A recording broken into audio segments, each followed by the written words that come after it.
If you crack open an American history book, it's sure to be filled with founding fathers, bloody wars, and the inventions that brought this country to the industrial age. But there's a whole other world that waits for us in the shadows. Tales of unlikely heroes, world-changing tragedies, and legends that are unique to this country's spirit.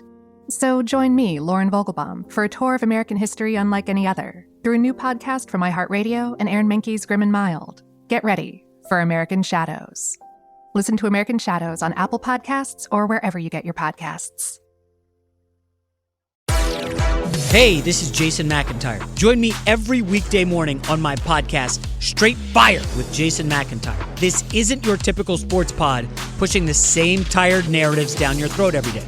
Straight Fire gives you honest opinions on all the biggest sports headlines, accurate stats to help you win big at the sportsbook, and all the best guests. Do yourself a favor and listen to Straight Fire with Jason McIntyre on the iHeartRadio app, Apple Podcasts, or wherever you get your podcasts.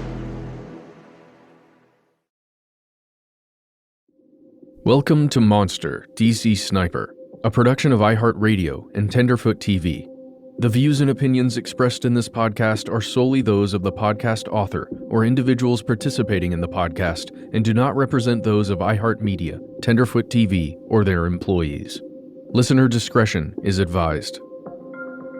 3 weeks into the DC Sniper investigation, police connected a fingerprint from an Alabama crime scene to two names, John Allen Muhammad and Lee Boyd Malvo. Last episode, we explored Muhammad's story. After his wife asked for a divorce, he disappeared with his 3 children. This episode, who was Lee Boyd Malvo, the 17-year-old from Jamaica, and how was he connected to Muhammad?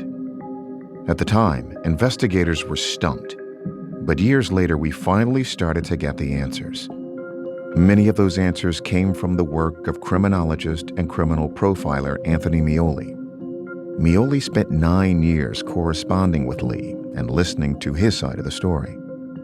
Mioli recorded a series of phone calls with Lee titled Interview with the DC Sniper, which you will hear clips from throughout this episode. Lee also wrote an autobiography, which Mioli helped edit and publish. Diary of the DC Sniper is a verbatim transcript from Lee Boyd Malvo, word for word. This is a very rare time where you're able to understand how an individual develops from the day he's born to the day he was arrested for one of the most sensational crimes of our modern time. The takeaway from it is not the grisly nature of what happened at the end, but what led him to that. Lee Boyd Malvo was born February 18th, 1985 in Kingston, Jamaica. He was born to Leslie Malvo and Una James, his mother. He took the name Malvo from his father, but they were never formally married, at least according to Lee. At the time Lee was born, his mom was 21 and his father was 37, so there was a 16-year age gap. In Kingston, that wasn't tremendously unusual, but that separation of age did lead to many differences between how their relationship developed. Lee remembers his father, Leslie, as kind and permissive. Lee says he spent his early years on a tricycle, and Leslie would pull him through the neighborhood by a rope tied to the tricycle's handlebars. Lee's mother, Una, on the other hand, was the disciplinarian. Una was very strict in many ways. She would be calm, cool, and collected one moment, and then violent the next. Lee told Mioli that when his mother got angry, she would sometimes beat him to the point of drawing blood. At the same time, she did care for him and she did provide for the family, but she was gone most of the time, so it would not be unusual for Lee to be fending for himself at a very young age. One day, while she was out at work, he was left alone, and he was awfully young. He was, 5, 6 years old. She had some jade figurines that she kept around the house. They were small, trivial objects to some, but to her, they meant something. He was playing with an airplane and running around the house and bumped into one of these jade figurines, and it broke. I break one of these things. And I'm crying. I'm crying before she comes home. He was expecting a beating. He knew she was going to hit him and hit him hard. She came into the house. She shouted at me and charged towards me. She came home in a rage and was about to wail off on Lee, and his father stepped in. And he grabbed me up. He said, this is the person. This is the thing. That can be replaced. He cannot. You know, this is a thing, pointing to the object, and this is your son, and you need to be able to separate those two right now. Whether that message rang true with Una remains unclear. My father was like the go-between. He was my protector because he would always know what to do or what to say in those moments. It really stuck with him that this is what a father does. A father protects his child. And he had some fond memories of his father until eventually his father left him, and that's when things started to go sour. There is a ruthless person on the loose. What unnerves this community the most is the randomness of the murders. Ordinary people doing ordinary things. They killed the 5 people in one day and then went on the rampage for the next month. It is quite a mystery. The police say they have never had a crime quite like this. Be careful. These guys are using weapons that are going to go right straight through our bulletproof vests. There's a white van just went by with 2 guys in it. From iHeartRadio and Tenderfoot TV, this is Monster, DC Sniper. Criminologist Anthony Mioli has made a career of interviewing some of America's most heinous criminals. I literally have spoken or written to over 300 serial killers. What I find most interesting about them is that they are people. I don't harp on the horrific nature of their crimes, but rather try to learn who they were and how the crimes came about. Mioli says people often completely write off killers as just evil people or monsters, but he thinks that's a mistake. As soon as we find out who did it, we can't get enough of how evil or how monstrous this person is without understanding what it was that brought the person to that particular moment in time. Unfortunately, they are not monsters. They are not some mystical beast. Unfortunately, these are human beings with human DNA, and we have to be willing to accept that and understand that just as there are some fantastic human beings who do some incredible things and change people's lives, there are other human beings who go down a wrong path and take people's lives. It's not to condone what they did. Make no mistake there. It's not to condone at all what they did. As a criminologist, Mioli thinks that if we want to prevent these sorts of crimes from happening in the future, we need to understand the people that commit them and examine their lives. That's why he's corresponded with so many serial killers. Mioli was particularly interested to speak with Lee Boyd Malvo. He first wrote to Lee in 2003, but starting a correspondence proved challenging. Letters that I sent would be mailed back and saying the inmate is not here. So it took a while, and it wasn't until May of 2005 where I received his first letter. What was interesting was it was a 2-page letter, handwritten in black ink. Normally, it takes a long time for many of these individuals to trust others. But Mioli says Lee's first letter to him was different. It was very personal. I think that's what struck me. He even left the letter by saying, wherever you want to go from here, I'm willing to go with you. So that's sort of where it all began. We were corresponding 1 to 2 letters a week. We did that for about 4 years, and then I had the ability to speak to him on the phone. My first phone call with him was in 2010. It struck me immediately how intelligent he actually was. His formal education stopped far before college, but he was far more well-read than most of those who I knew who held master's degrees. Maybe the single most well-read individual out of over 300 inmates that I've written to.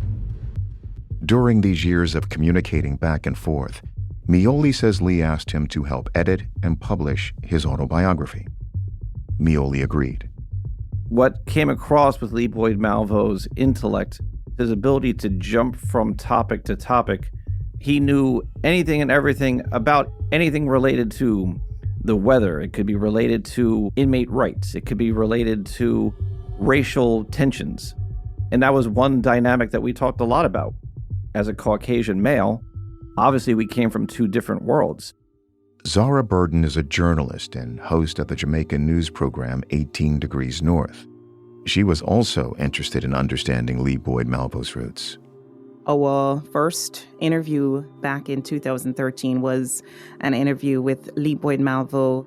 He agreed to do the interview, he said, because it was allowing him to speak to his Jamaican people. You know, it's a strange kind of thing. Jamaicans are for Jamaicans. We cuss each other on this rock, but we back the best of us and we disgrace together the worst of us. It was important for us to understand how somebody raised on our soil could leave here and go to the United States, where most Jamaicans go to become prosperous. And he, instead of going that route, he instead chose to kill Americans. And we don't have any hate for Americans. We love Americans in Jamaica. So why would you be motivated to carry out such an atrocity on your fellow man? That was the big question. He explained violence was something that occurred constantly. This is criminologist Anthony Mioli again. There would often be one or two parents on a whole block watching 15, 20 kids. Yes, an aunt might be present, but is that aunt going to give as much attention as a mom would? Is that uncle going to have enough energy to take care and discipline that child in the right way? Sometimes yes, sometimes no. Often, the only way, sadly, to keep them in line was to know that if they did something bad, well, a beating was coming. And so it wasn't uncommon for Lee to see violence or to experience violence. In his autobiography, Lee says one time when he was around 5, his father brought home a paycheck that was short on cash. His mother suspected he was cheating on her and accused him of giving the money to another woman. This led to an argument, which escalated into a violent fight. Here's Lee. My mother and father got in an altercation. My dad basically assaulted my mother. He punched her in the mouth several times. Lee says that 2 days later, he was sitting on a bed, watching his dad clean a mirror on the bedroom dresser, when his mother snuck up from behind. My mom tried to chop his hand off with a machete. His mom had picked up a machete and was about to attack his father from behind when Lee yells out to his father. He turned to look, and that's when he saw the reflection in the mirror. He turned and she missed his wrist, but she basically severed off the entire thumb. Una strikes Leslie's thumb and nearly severs his thumb with the machete. It was hard to understand because, this is my mother, this is my father, so. Lee was very emotional from that moment because he was too young to know what it meant to have an infidelity. He had no idea what that was. But he knew that his mother and his father had severe arguments to the point to where his mother would be willing to almost kill his father. So he saw violence at a very early age and continued to do so for many years. They always get in fights. That's just the household.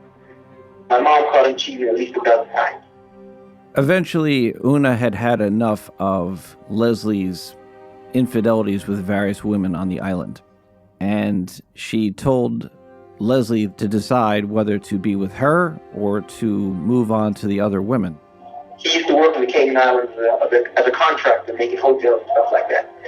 And on one occasion when he left, word got to my mom that he was cheating yet again. So she decided to split. She moved out of the house and just disappeared, didn't tell anyone. He didn't know where to find him. Lee says Una packed up all their things and emptied out the bank accounts. She left with Lee to start a new life and didn't tell Leslie where they'd gone. And this left Lee pretty much without a father from about the age of 9. He did find us after a couple months. I think to a certain extent he took it out on me. didn't want to deal with me after that or have anything to do with me. He just pretty much abandoned me. Here's journalist Zara Burton again. His father was absent for a large part, and emotionally, that created a void. There's a lot of hurt for youngsters in Jamaica. A lot of it is based on absent parents that allow predators to come and prey, whether it's sexually, emotionally, or recruiting in gangs. Youths in this country, in Jamaica, youths all over the world who have no role model, who feel like they have no purpose. It's so easy for a gang leader or even an organization like ISIS to recruit and to give them a sense of purpose. And so it is so important that parents in Jamaica and the world over ensure that the time is there, that the investment is there in their children, and that when they see them around bad company, that they steer them in a different direction.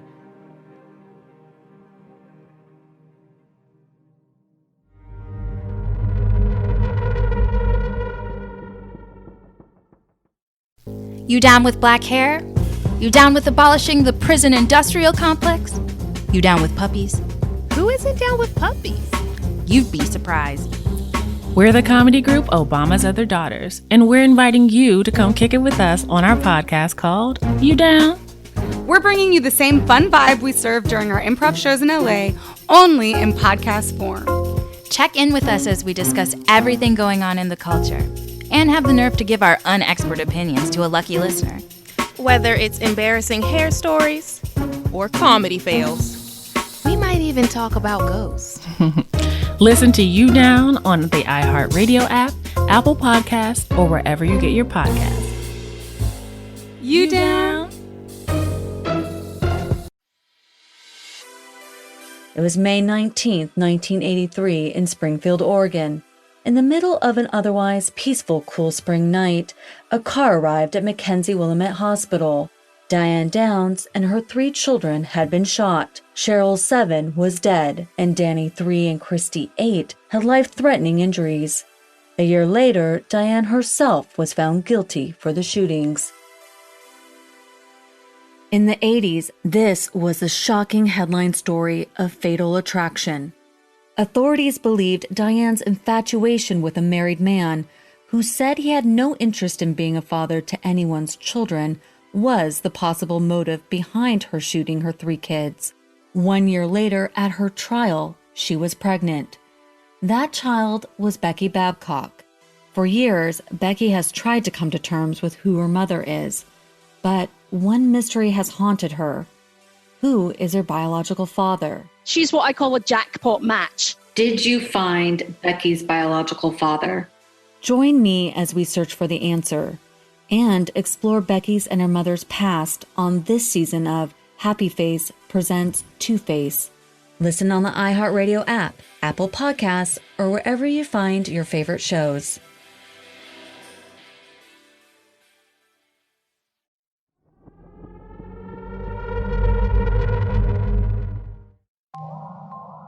After leaving Leslie, Una struggled to make ends meet. She moved with Lee to Endeavor, a rural town north of Kingston, where they lived in a small home. It was pretty much a shack. It was just enough to get by.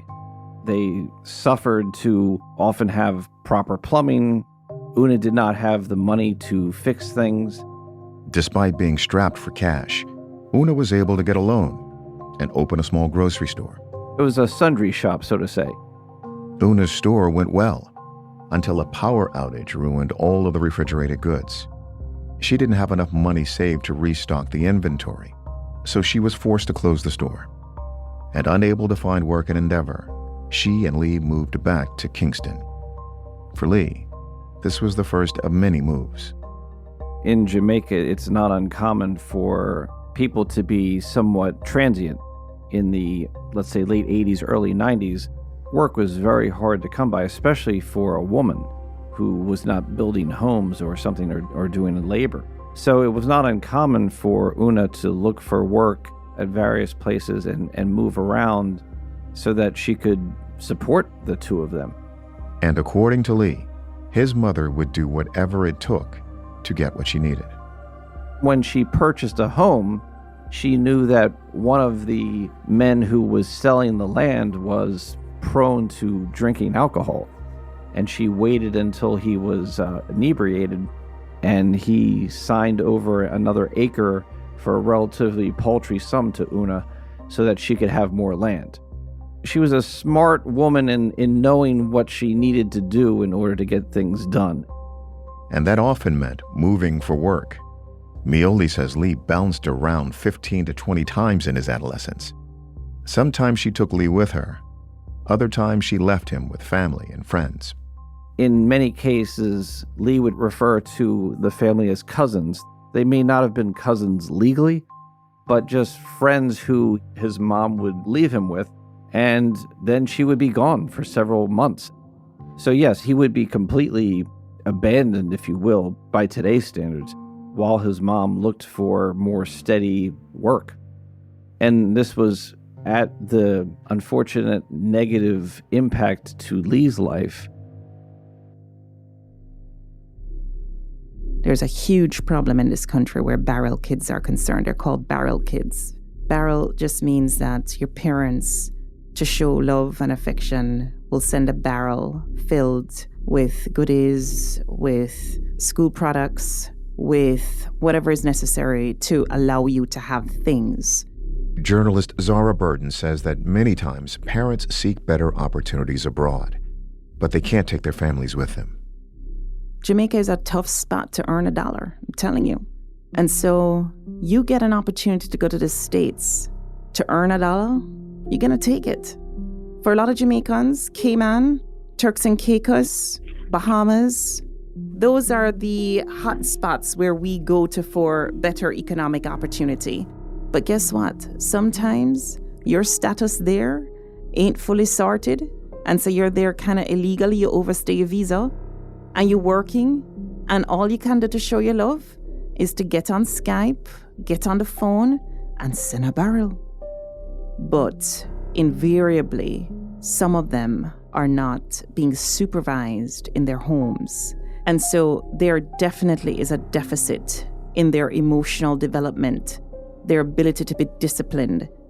The way that it manifests in this country is our crime level, which remains extremely high compared to maybe other populations that are similar in size.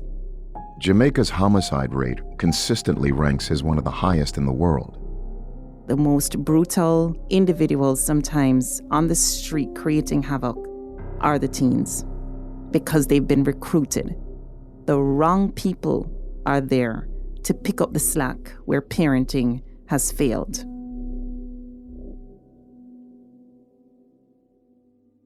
Over the next few years, Lee bounced between relatives' apartments. According to Mioli, Lee jumped around anywhere from 15 to 20 times during that period. His biggest struggle in life was between the ages of 5 and 9. Those were the times where he had moved from various places and he had seen a lot of violence, experienced a lot of violence. So it made it very difficult for him to understand what life really looked like as he approached his, early teen years. I remember I was sitting down writing my journal, and I said, I have no one. If I walk off a bridge today, no one gives a fuck. Life is cold, life is hard. I decided that I would never cry and I would never complain about anything. I'm going to find a way, because if I don't find a way, I'm lost. He did not have the stability that most children need during the formative years of his life. At the most, he had nothing. He didn't have his parents. He didn't have any structure, and all he had was instability. So it probably had a traumatic impact on him, knowing that this was going to be how my life is.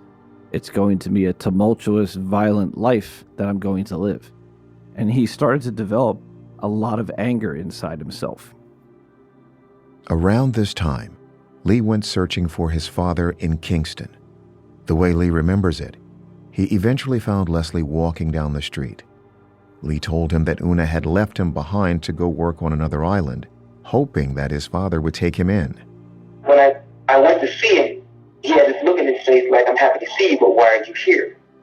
I mean, I could tell that 5 minutes earlier, he did not care if I had eaten, if I was safe.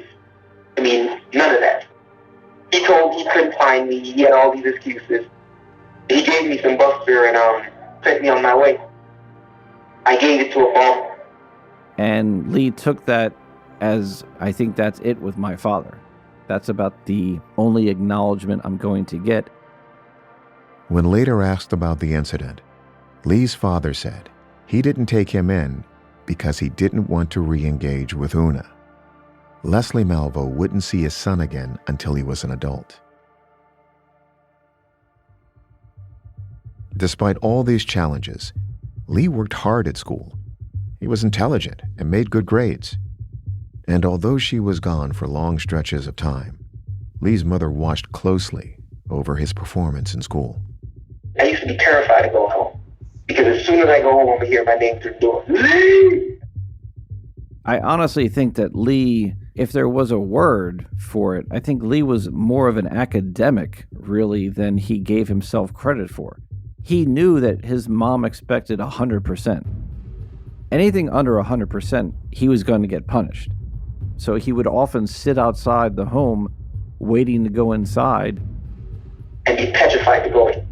I just didn't want to go home, but eventually I had to go home, so I went home. She was waiting for me. She had this very thick leather belt. He explained that for every incorrect answer he got, he would receive 3 blows from a belt.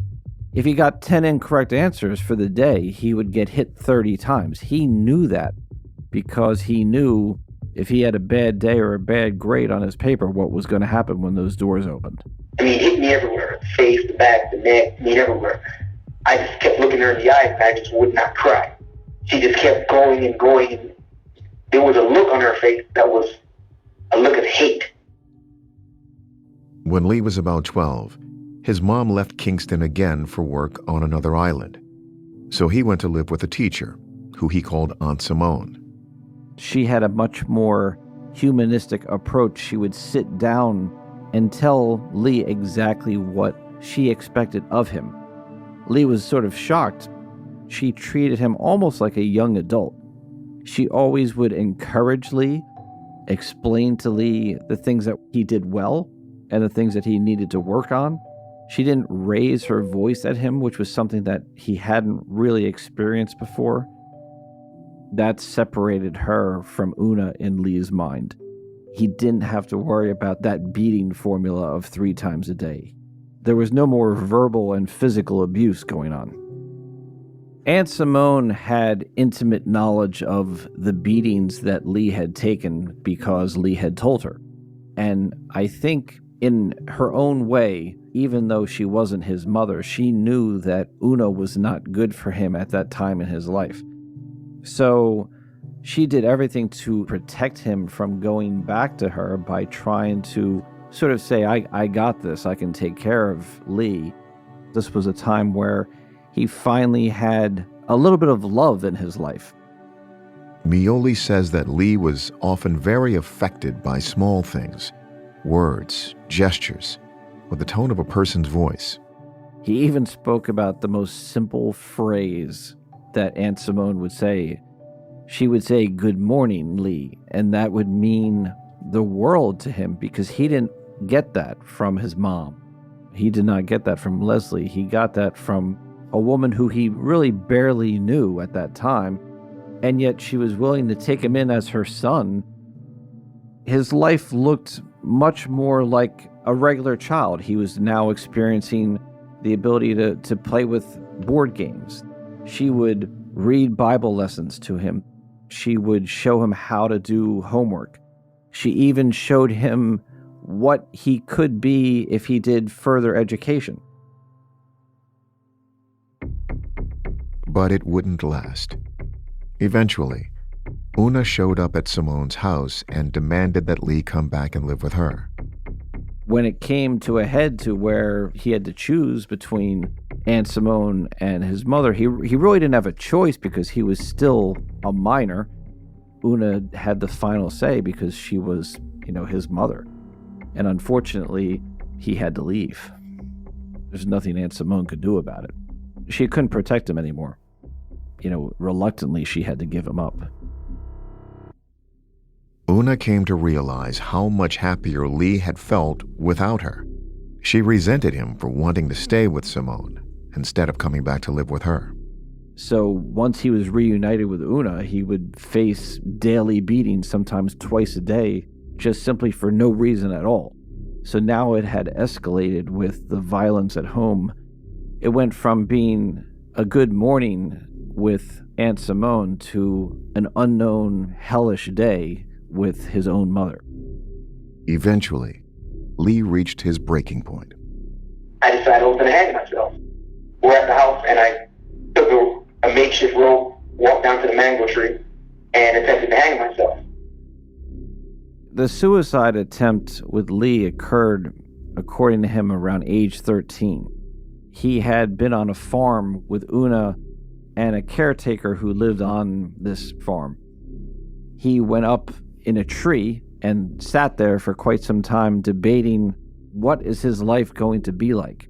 If my life is going to be like this for the rest of my life, I don't want to live it. So he finally decided that he was going to take his life. When he made the knot, placed it around his neck, he yelled his mom's name as loud as he could. He wanted to make sure that she saw him. He wanted her to worry about him. He wanted to see what look was on her face when she knew that her son was about to take his life. And that's a very telling moment, because you would think that a mom would have finally realized, wow, look what I've done to my son. But Una does not have that inward-looking moment, and her demeanor doesn't change a whole lot. She did say, "Are you okay? Do you want to talk?" But I think the damage was so far done. And the story, as he describes it, was he let go of the tree, and just as the rope begins to tighten, the caretaker on the property grabs him and makes sure that it doesn't snap his neck. They undo the rope and untie him, but he still harbored that feeling that he was willing to take his life, which is very significant. He had internalized the anger. He didn't take it out on his mom. He didn't stab or shoot his mother.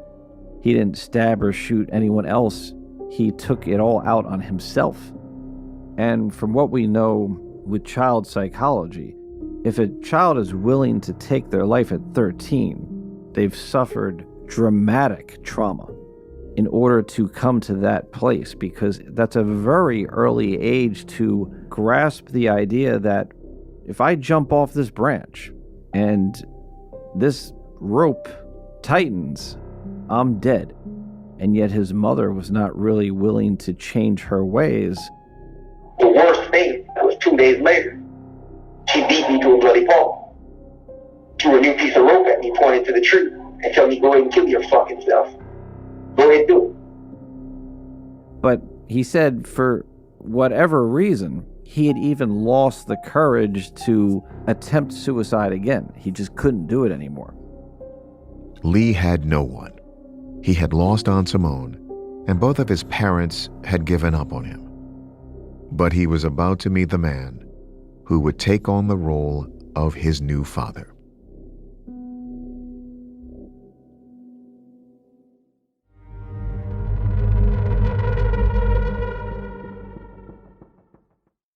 I'm Holly Fry. And I'm Maria Tremarchi. And together we're exploring the margins of history, and specifically at the intersection of history and true crime. Welcome to the Criminalia podcast. Our first season of the show is all about lady poisoners. And history has not been kind to ladies. Women have been marginalized, they've been vilified, they're falsely accused, and often just plain misunderstood time and time again. But sometimes women take power for themselves, and sometimes they do it through murder. Some of these women absolutely were guilty, but some of them were probably labeled as criminals when that was not the case. And all of them were viewed through society's lens as sitting at this intersection of being both killers and the fairer sex. But how many were just misunderstood? Listen to Criminalia on the iHeartRadio app, Apple Podcasts, or wherever you get your podcasts. Blood on the Tracks is a new podcast about legendary music producer Phil Spector and the murder of Lana Clarkson.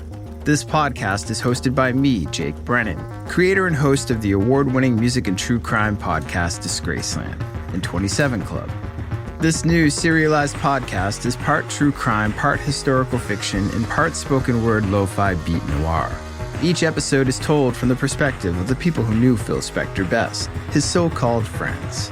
Season 1 features 10 episodes and is released weekly. Episodes are packed with secrets, confessions, and revelations, and are narrated by the fictionalized voices of real people like Lenny Bruce, Ronnie Spector, Ike Turner, John Lennon, Debbie Harry, and more. Just like Phil Spector, this podcast sounds like nothing you've heard before, because you can't push the needle into the red without leaving a little blood on the tracks. Blood on the Tracks contains adult content and explicit language. Listen to Blood on the Tracks on the iHeartRadio app, Apple Podcasts, or wherever you get your podcasts.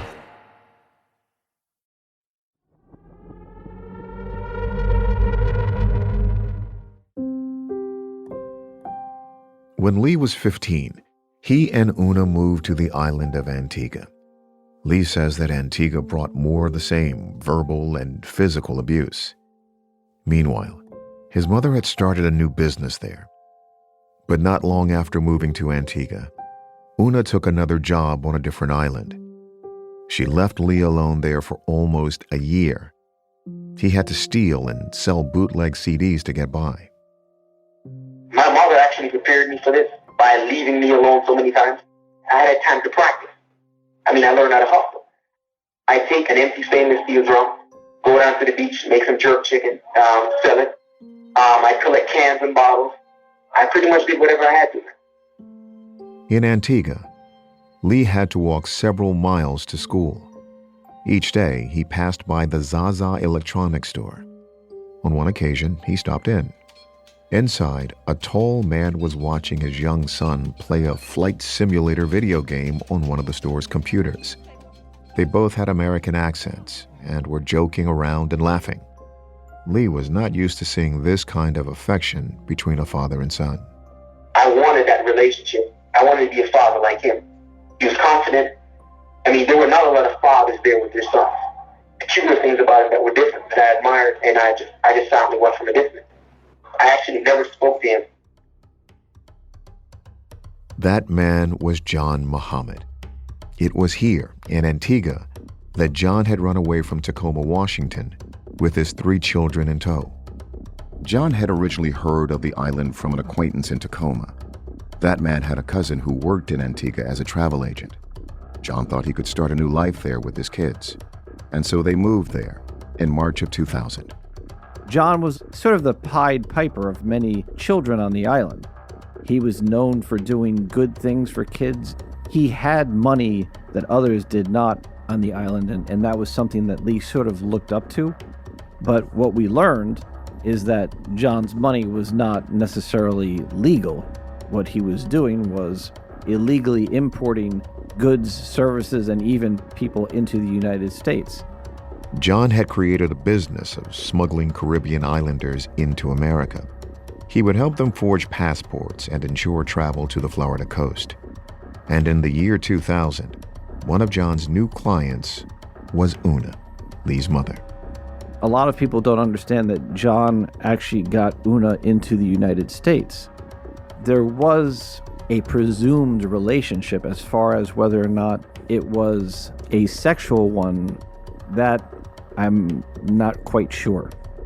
He met it for like 3 weeks. He met him in September, and 3 weeks later in October, she was in the U.S. Una left Lee behind and got a job at a restaurant in Fort Myers, Florida. She promised to bring him to America when she had more money. But eventually, Una stopped sending rent for Lee to live on. so he was forced to move into a run-down shack behind the house where they'd been staying. Things only got worse for Lee. In November of 2000, he fell ill with rheumatic fever. Lying alone, sick, in the dark, Lee felt abused, abandoned, and completely resigned. And then, in the hot, unforgiving darkness, a light burst through. The door of the shack opened. A tall man stepped inside. Then the man came closer. He leaned down and grabbed Lee's hand. It was the American man who smuggled his mother into the United States. The same man he'd seen that day in the electronics shop, playing with his son. John Muhammad had come for him. Next time on Monster, DC Sniper. Ms. Muhammad, if he gets across the border with your children, there will be nothing we can do. So are you telling me the reason why I don't have my children and won't be able to keep my children because I don't have the proper paperwork yet? If we do not address the systemic failures that occurred in this case, it's entirely likely that there are all kinds of John Muhammads out there wandering the streets. He had me kill myself over and over. He told me the old person has to die. Lee Malvo has to die because Lee Malvo cannot do this.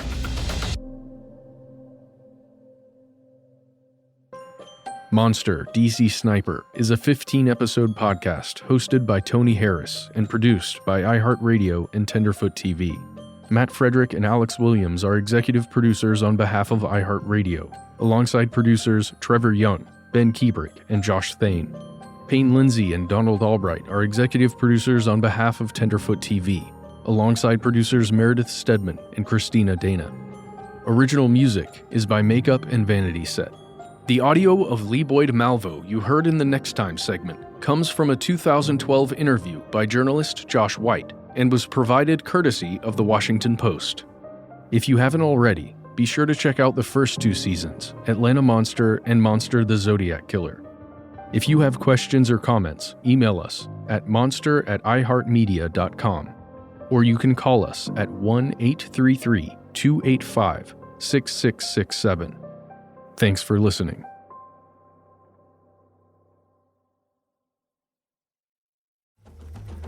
Blood on the Tracks is a new podcast about legendary music producer Phil Spector and the murder of Lana Clarkson.